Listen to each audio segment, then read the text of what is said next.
Welcome to my review of Galacticon for the Switch. And I believe this is on a few other platforms. But I was able to get it the cheapest on Switch. I think it was only like $2 or $3. Very fucking cheap. But if you like the old Williams arcade games like Joust, you'll probably like this a lot. It's like, kind of like in the old graphical style of Robotron and Joust from Williams arcade games back in the 80s. It really tries to imitate that visual style and kind of like the gameplay style too, but it merges a few different types of games, which is really cool. It reminds me of a little bit of Joust, which is a classic old arcade game, but it has much better control than Joust. You don't have to tap the button to flap your wings and fly. You just hold it down. But yeah, the game has great control. It's definitely much more improved control-wise than something like Joust, like I said. So that's a big improvement. And it's a very simple arcade game. You can beat it.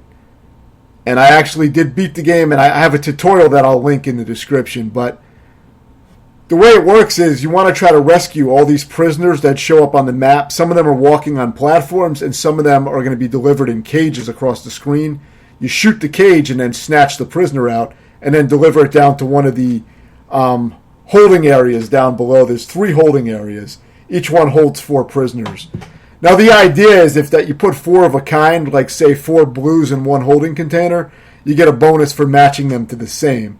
I think there may be other bonuses for various other matches of like mixes of colors from what the score screen said, but I didn't really get deep with that.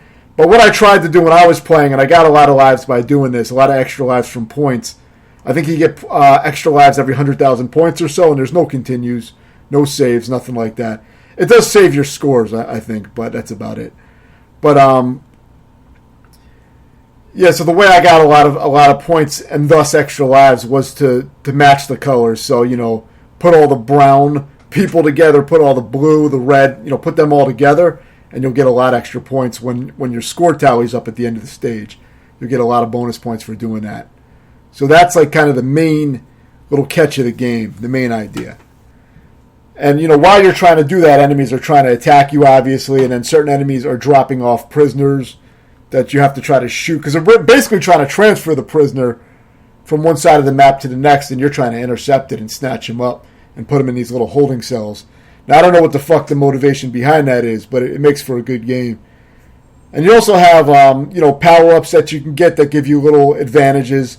One of them lets you take an extra hit, because normally it's one-hit death. And your laser covers most of the screen, probably about half the length of the screen. So I'm very aggressive with it, firing at both sides pretty continuously. Now, each time you rescue all 12 prisoners, you will have to proceed up. And then once you go all the way up, you'll go to one of these little, I guess you could call it a bonus stage, but you can lose lives in it and you can die in it. So it's not really a bonus stage. It's required. But it's somewhat of a bonus stage because there's a lot of crystals to collect. And the idea is to just get to the top and go in the spaceship at the top. You can rack up a lot of points collecting the crystals in this stage, too, if you want.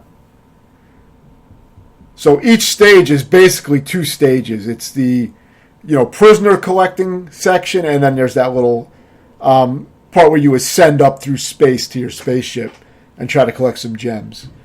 So this is the first stage completed. This is what a stage looks like. And then the process repeats. It gets gradually harder with each stage. So now I'm showing level 8. And I believe level 8 is the last stage.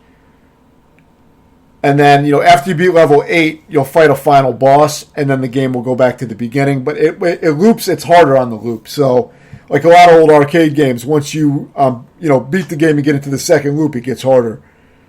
And it has a noticeable difference in difficulty from the second loop. One big thing is you're going to have guys that come out of the ground and actually shoot the prisoners to death, totally killing them in their containment units. So it makes it so that they get killed a lot, so you'll have to collect even more prisoners to try to replace them if you're not protecting them. So it kind of adds that little protection mechanic to the game. It's a cool little thing they added for a second loop to add some challenge. Kind of a simple thing, but it works well. But yeah, it's a very simple game. But with games like this, the most important things are really tight control and, an addictive gameplay loop. And this has that, where it's addictive to try to get a better score, especially if you're into playing for points. Because you get points for a lot of various things like killing enemies and, of course, matching the prisoners, the proper colors. It's basically like a, prison segregation, in LA or something like that. Everybody's in their own little fucking groups. You don't want to mix the races, that's for sure. So yeah, the bonus stages are a little bit varied. There's different asteroid patterns, basically. Like in this stage, it's these little circles. You got to try to, stay in the middle. And if you want, you can collect the gems. But I was just going for the kill, like usual. Just going for a completion. And I don't remember this game taking me too long to beat. I think I got it on my second actual full attempt, wasting all my lives. So it was probably like 30 minutes or under 30 minutes for me to beat. But that's going to vary from player to player. So this is the final boss. It's a simple boss, but it's cool for a game like this to have a boss fight. These old arcade games a lot of times didn't have boss fights back then. So this is kind of like, it builds on that old formula. And it's really quite good for what it's trying to imitate, and that's pretty much what I'm going to review it on. Games from the early 80s, like maybe 81, 83, 1980. This is really what it's trying to emulate. So I kind of, when reviewing it, we'll put it in that kind of classification, with games of that time period, even though it is a modern game.